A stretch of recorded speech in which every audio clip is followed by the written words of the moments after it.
قل هذه سبيلي أدعو إلى الله على بصيرة أنا ومن اتبعني وسبحان الله وما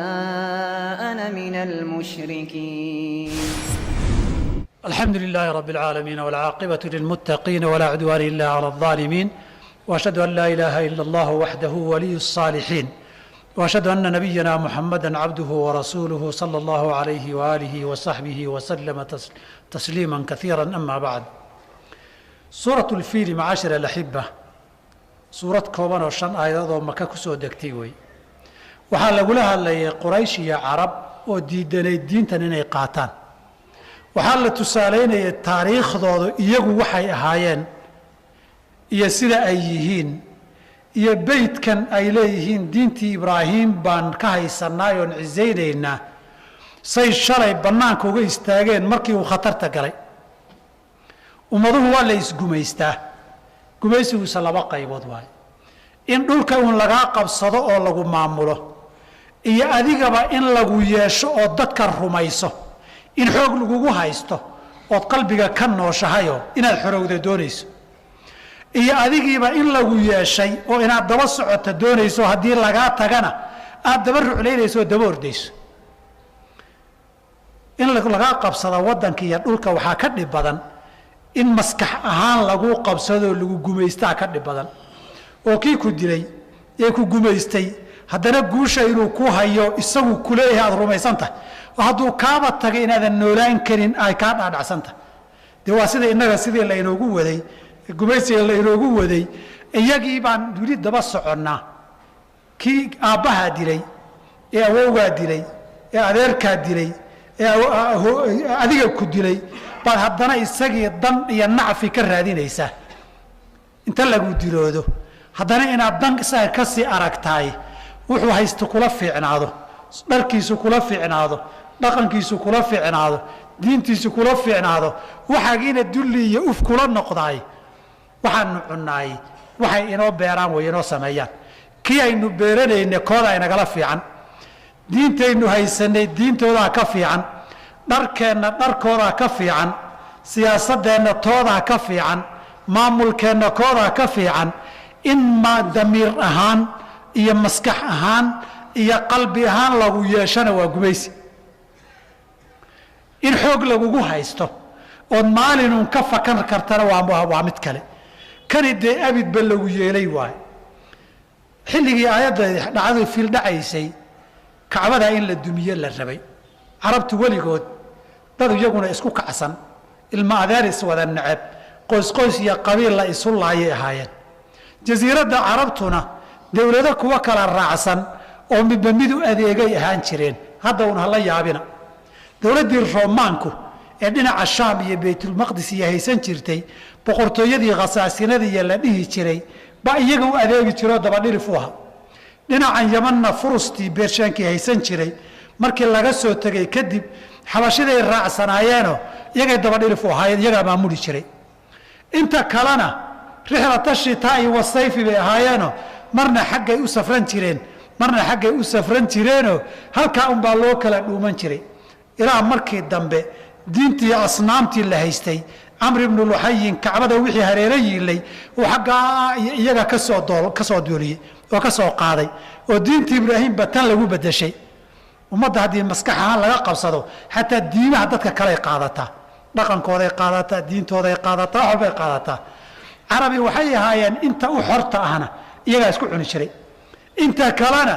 gumaystay hoos joogeen. intoodii maamul yar haysatee boqortooyo haysatana inta kale daba dhilif u ahaayeen. haddana markay mabaadiilaan noqdeen soo sidii kuma noqonin in iyagu iscunaya, in kuwa kale la haystaan, iyo in daba dhilif u ah oo iyagaanu adeego u kala dhunto askarta waardiyeysay. iyagaa sidaa unbay carabi weligeed ahaan jirtay. iyagoo sidaas ah baa waxoogay intii diinta Ibraahim kaga hartay iyo beedkan Ilaahay ciseeyey in laga gooyo oo la dhammaystira la isku dayay. niman xabashiya ku soo duulay kacbada, carabina waxbaa ka qaban weyday, dhowr qabiil baa dhexda u istaago isku dayay, iyagana duhur baa la jiiray. ciidan hub uu watay iyo gaadiid dagaal maroodi baa xilligaa ugu xoog badnaayo maroodi baa lagu dagaalamayay wax la soo wadaba maka marka la yimid cabdulmualib iyo geeligii dhowrka boqolaha laga qabsaday geelii way u ergoodeen waxaa la yidhi oo beydkiinii baan ku soconnaaye war ilaah baa loo difaacanaya annaga wax nagama geline annaga geelayaga noo sii daayay dhaafin weyde halkaa markay tabari dhigto itaalkoodii la tusay halkaasaa ilaahay ku joojiyey asxaabulfiilki halka ilaahay ku joojiyey hadda xaj baa tagtaan markaad musdelifo ka soo laabataan ee mina la soo gareeya boorarka haddaad aragtaan hadda waa la wada dhisay oo tog maahane meel waadii muxasar la yidhaahdo oo in la degdego nabigeennu faray baa jirta sal slam halkaasay marayeen kacbadu kilomitire oo xasaasay u jirta aan 10 kilomitir ka badnayn halkaa markay subaxii ku waabariisteen inay ciidanka ku sii daayaanoo dee maroodigan kacbada intuu saa derbiga ugu dhufto dhulkaba dhagaxeeda dhigan la doonayo nufayl ibni xabiib nin la dhihi jiray mise xabiib ibni nufayl oo isaga intuu dagaalami yiri la soo qabtay jidkaan idin tusayaa lagu daayey oo maroodigana u horeeya ugu weynaa gadhka waday baa maroodigoo fadhiya dhegta afka u saaray wuxuu warniyow dhegayso xaramka ilaahay baad soo gashay kacbadii baad ku socotaa ku dhowda niyow iska noqodoo nabad qabo uri beydka ilaahay ha duminin anu intaasaan kuu sheegay wuri isagoo fadhiya orod buuna isa sii daayey buur baa ku soo dhammaata meesha buurtuu fuulay carabna buurtay saarayda bal waxa dhacaya daawanaysa daawasho iyo bal maxaa dhacaya intaasay tabartoodu dhaafin weyday maroodigi inuu kaca waa diiday haddii xagga loo jeediya waa ordayaa haddii xagga loo jeediya waa ordayaa haddii gadaal loo jeediya waa ordayaa horay haddii loo dhaqaajiya waa fadhiisanayaa yaa xadnibay allah subxaanahu wa tacaala saa darteed baa nabigu maka furashadeedii markuu imanayey hashiisii uu saarnaa waa tii fadhiisatay ee la keri waayey la garaacay diiday ee la yidhi way daashay nabig wuxuu yidhi ma daaline allihii fida maroodiga waagii xanibay baa xaniyey buuri markaasaa waxyigu yimid oo nabigu saacad baa loo ogolaaday markiiba iyaduna kacday beydkan ilaahay baa ilaalinaya xaraman aaminan yujba ilayhi amaraatu kulli shayin baa laga dhigay de markay muddo joogeen wixii maroodigii iyo ciidankii la socday iyo wixii hub la watay ee carabtii iyo dad wax ka qaban waayeen shimbiro yaryar oo dhagxan yaryara tuurayaa lagu soo diray laakiin dhagax cadaaba wey cadaab wax loo adkaysan kara maaha alam tara kayfa facala rabbuka biasxaabi ilfiil miyaadan ogeyn oon laguu sheegin ilaahay qoladii maroodiga ku soo dagaalgashay siduu u galay soo taariikhda carabay maydaan ogaanin soo laydinma sheegin inna way ka noolaayeen dadkiina waxbaa baaqi ka ahaa noolaa inta badanna dhacdo mashhuur oo taariikhda lagu muddeeyey noqotay hebel wuxuu dhashay sanadkaa ama xilligii fiilka iyo maroodiga sanad ka hor 2 ka hor sanad kadib 3 kadib xilli wax lagu taariikheeyay ahayd isku daygoodii ay u soo duuleen ee kacbada inay dumiyaan dadkana meel kala ku xiraan ahayd ilaahay waxba kama jiraan eber iyo baabahaasoo kama dhigin miyaanu shimbir koox iyo raxan isu daba socota u soo dirin waarsala calayhim tayran abaabiil shimbir raxan u socota koox isu daba duulaysa oo koox u weeraraysa dhagxanna la dhacaysa dhagaxa wixii lagu dhuftaa kama kaco laa maroodi baan ka kacaynin walaa bini aadam baan ka kacaynin waxba kama harin laa gaadiid baan badbaadin walaa dad baan badbaadin in yaroo firxad ilaahay ugu talagalay inay qaylo dhaantii iyo xogta tabiyaan maahane maxaa lagu sawiray beer xoola daaqeen baa laga dhigay beerta haddii xoolo lagu sii daayo ay daaqaan wixii nacfi ana way cuntaayo way xaartaa wixii soo harayna wax burburay oo dhulka wada yaalloo baaba'o oo nacfi lahayn buu noqdaa sidaasaa baabah looga dhigay fajacalahum ka casfin ma'kuul bal ama beer la cunay bay ka mid tahay buu ka dhigay sidaasoo kale rabbi baa ka dhigay subxaanahu wa tacaala dhowr arrimoodba waynu ka faa'iidaysanay marka koobaad beydkan ilaahay baa ilaaliya dowladuhu ha isbedelaan cid kastoo beydkaa kacbada ilaahay intuu ilaah uga talagalo aakhiru zamaanka laga gaaro oo isla xabashidii ay dumiyaan kacbada laga gaaraay inta ka horaysa ilaahay baa ilaalinaya ilaahay baa badbaadinaya umamkaana ilaahay baa ka badbaadiyey subxaanahu wa tacaala markay dadku kari waayeen aakhiru zamaanka laakiin nabigeenu wuxuu inoo sheegay calayhi salaatu wasalaam mid lagu godgodanoo xabashi ah baa kacbada dumin doona oo dhagax dhagax u fiiqi doona aakhirkana duulaankaa fashilmay mid baa ka dambayn doona aakhiru zamaanka xilliga ilaahay dunia ugu talagalay inay gabagabowdo way oon tawxiidba soo harin oo dhulka qofa shahaataanu ku harin xilligaas ilaa laga gaaray ilaahay baa beydkiisa difaacaya midda labaadaynu ka faa'iidaysanayna waxaa weeye adduunka si ilaahay ugu talagalo ku socdaa cidna awooddan maqaadiirta ilaahay kuma muquuniso waxaan ilaahay qadarinna duniyadan kama dhaco ilaahay wuxuu doonana wax hor istaaga ma jiro waxaan waa xoog badan yahayna alla agtiisa kama shaqayso maroodigii shimbir baa dishay dadkiina dhagax shimbiri xambaarsan tahay baa baabah ciidankii ka dhigay fallaarna iskaga celin waaye dhagax tuurna iskaga celin waaye orodna kaga baxsan waaye haddii ilaahay subxaana wa tacaala junuudiisa qayb ka mida ku sallidana si ay ku badbaadaan ma laha qolo qaylo lagu salliday qolo dhul la gariiray qolo dabayl lagu sii daayey qolo dhul lala dabagediyo kuwa duufaan biyaha lagu sii daayo kuwa shimbiro yaryar loo diraba kuwa cudurro lagu sii daayaba junuudda ilaahiy ciqaabkiisu markuu yimaado wax hor istaaga ma jiro ummadii uma birdhigi karto idinama hor istaagi karto qadarka ilaahiy wuxuu dunidan ka doonana cid daba mari karta ma jirto hadday wax dhacaani asbaab kale ha yeesho laakiin qadar ilaahay oo horreeyey baa jira xikmad buuna ka leeyahay subxaanahu wa tacaala waxaa kaloo aynu ka garannay halkaas niman kiristan ahaa oo ka diin fiicnaa quraysh baa la baabi'iyey qurayshna kacbadii ay ku hareeraysnaayeen baa loo daayey ilaa nabi maxamed iyo tawxiidku ka yimid waayo qurayshina beydkan way weynayn jirtay way xurmayn jirtay xurmadii baa ka khaldanayd kuwanina inay dumiyaan oy baabi'iyaan bay u socdeen inuu beydkii jiro quluubtana xurmo ku lahaadana way ka qiimo badan tahay inuu la baabi'iyo la yidhaahdo gelgelin baa laga dhigayoo ma jiro nabigeena calayhi salaatu wasalaam xudaybiye markay yimaadeen wadahadalkii dheeraa ee quraysh iyo nabi maxamed dhex maray sal ly slam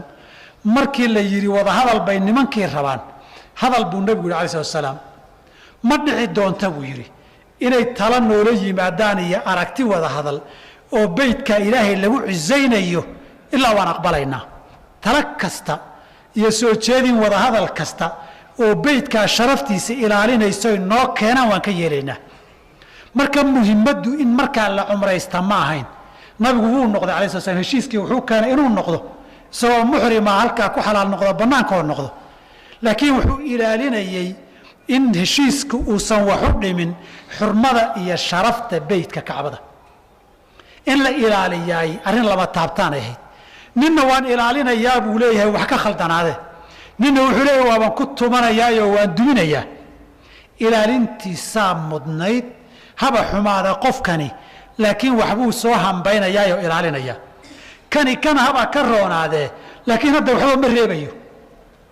beydka ixtiraamkiisa iyo xurmada cizadiisa baa ka qiimo badnayd kuwan ka diin fiicnaantooda ilaahayna wuxuu u talagalay beydkaasi inuusan dowlad adag hoos gelinoo hadhow dacwada tawxiidkay iman doonta caburisoo cadaadisa meelaan aada loo kala awood roonayn intii dacwada qaadatana ay wax iska celin karto iyagoon itaal badan lahayn dadkuna nin walba gaarkii u madax bannaan yahay buu jasiiradda ilaahay ugu talagalay dacwadu inay ka hana qaado dee dowlad xoog badan oo wax walba le jirtaay sidii fircown muuse u caydhsaday baa la ysu caydhsan lahaa laakiin ma dhicin nin walba reerkoodaa difaacayay ugu dambayntii carabi sidaa un bay ahaan jirtay markay midowday ee cumar radi allahu canhu ardaa hadalku ka tegay baa daliilkugu ah carabi qabyaalad uma ma anfacdo qabiilka adaa ku faanee ummadda kale ay ma qaadato ummaduhu mabaadii bay kala qaataan mabda' baana umamka iyo aadamaha lagu hogaamin karaa waxayna kuugu soo istaagi karaan fikrad aada xambaarsan tahay anaa reer hebele uma soo istaagaan kulama noqonayaan de reernimadana wax la gudbiyo maaha wax dad la siiyana maaha wax adigu aad tahay oodan qofna ugu deeqi karin waay xataa hadday fiican tahay oo inay hebelnimadaadu ay fiican tahay qofna ma siin kartid adiguna iskamaadan dhiginin hebelka hebelna kama dhigi kartid mabaadiin markay carabi timid tawxiid iyo diin ay xambaartay sanado kooban bay dowladihii waaweynaana ku dumiyeen dunidana ku maamuleen 1000 sano ka badanna in taariikhday ka tageen iyo magacoodii iyo wixii laga dhaxlay baa ilaa hadda dib loo dheehdaayo ilaa iyo hadda laga raadiyaa in dariiqi lagu daydo bal tusaale wixii oo kale la sameeyo carabnimo maynan xambaarsanayne mabda iyo diin bay xambaarsanaayeen mabda iyo diinta la'aantood halkii isku waawankii bay ku noqonayaan halkii ka soo bilaabeen ebertii bay ku laabanayaan Umar radiyallahu anhu Shaam yimid Abu Ubayda wali ka ahaa ayr faraskiisu garka watay meel biyaha la marayay maradiisana meelaha karkarra intay dhamaatay buu toltolay intuu kabihi siibtay oo garabka saartay faraskiisina hoggaanka qabtay maradana xaytay